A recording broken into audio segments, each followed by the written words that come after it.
মহারাজা long live, ভূমগ্রা long live. BJP দল ছেড়ে আসা তীব্রমতা দলের নবাগতদের জানায় হাজার হাজার স্বাগতম। বিজেপি দল ছেড়ে তীব্রমতা দলে যোগদান করে নবাগতদের জানায় হাজার হাজার স্বাগতম। তীব্রমতা লং লিভ, ভুয়াগ্রা লং লিভ, মহারাজা long live, YTF long live, DCF long live, ভুয়াগ্রা ভুয়াগ্রা তীব্রমতা।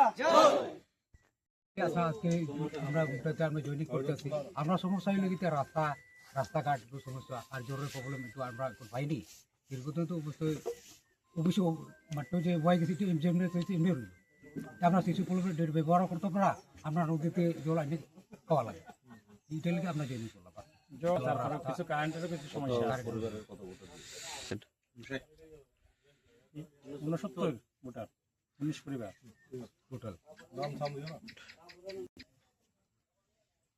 শান্তনু বিশ্বাস আজকে ওয়েস্ট মাসলি ভিসির অন্তর্গত মুন্ডাপাড়াতে আমাদের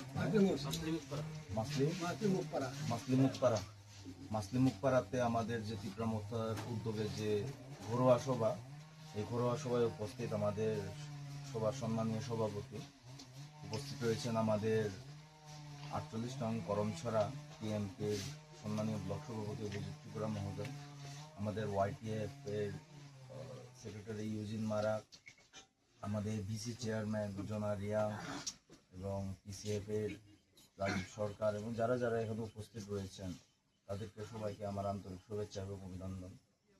আমি খুবই খুশি যে আপনারা আরেকবার ভূভাগ্যের ওপর বিশ্বাস ভরসা রেখে আজকে যারা যারা যোগদান দিতে এসেছেন, যে একটি কথাই বলবো যে ভূভাগ্যা আপনাদের ভরসা কোনোদিন ভাঙবে না। ঠিক যেভাবে আমরা বিগত দিনে 2021 সন থেকে ভূভাগ্যার সঙ্গে রয়েছি এবং ভূভাগ্যা আমাদের ভরসা কোনোদিন ভাঙেনি এবং আপনারা যারা যারা আজকে যোগদান দেবেন তীব্রমতাতে তাদেরও ভরসা কোনোদিন ভাঙবে না। আমাদের মেইন উদ্দেশ্য হচ্ছে গিয়ে ডেভেলপমেন্ট, আমাদের যে পরবর্তী জেনারেশন তাদের জন্য কিছু একটা করা, আমাদের যে এডিসির এলাকার মধ্যে যে এরিয়াগুলো রয়েছে এইসব এরিয়াতে আমরা পানীয় জলের শুরু করে যে সমস্ত অসুবিধা রয়েছে সেগুলোকে কিভাবে আমরা আপডেট করতে পারি, সেগুলোকে কিভাবে আমরা সুন্দর করতে পারি, বাস্তবায়ন করতে পারি, তার জন্য আমাদের ভূভাগ্যার ফাইট আন্দোলন, তীব্রমতার ফাইট আন্দোলন।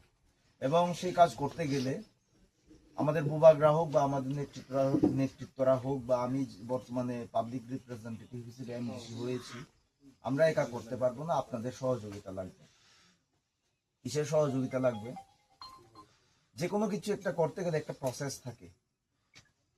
যেমন আজকে আপনারা আপামর জনসাধারণ আমাকে ভোট দিয়ে এমডিসি বানিয়েছেন এবং এমডিসি হিসেবে যেহেতু আমি এমডিসি হতে পেরেছি, আমার একটা ফান্ড থাকবে যে ফান্ড দিয়ে আমি ডেভেলপমেন্টের কাজ করব। ঠিক সেভাবে আসন্ন ভিসি নির্বাচনেও আমাদের নেতৃত্বরা আমরা কিছু ক্যান্ডিডেট দাঁড়া করাবো ভিসিগুলোতে, প্রত্যেক ভিসিতে দাঁড়া করাবো। তাদেরও যদি আমরা জিতিয়ে আনতে পারি, ভিসির মাধ্যমেও একটা ফান্ড অ্যালট থাকে, ব্লকের মাধ্যমে ভিসিতে একটা ফান্ড অ্যালট হয়ে থাকে, তখন আমরা ভিসি লেভেলেরও কিছু ডেভেলপমেন্ট ওয়ার্ক করতে পারি। যেমন আমাদের 48 করমছড়াতে আমাদের বিধানসভার বিধায়ক রয়েছেন, পলদাংশ রয়েছে, সেইভাবে আমরা একটা মোটামুটি একটা অ্যামাউন্ট আমরা জনসাধারণের কাজে একটা লাগাতে পারবো।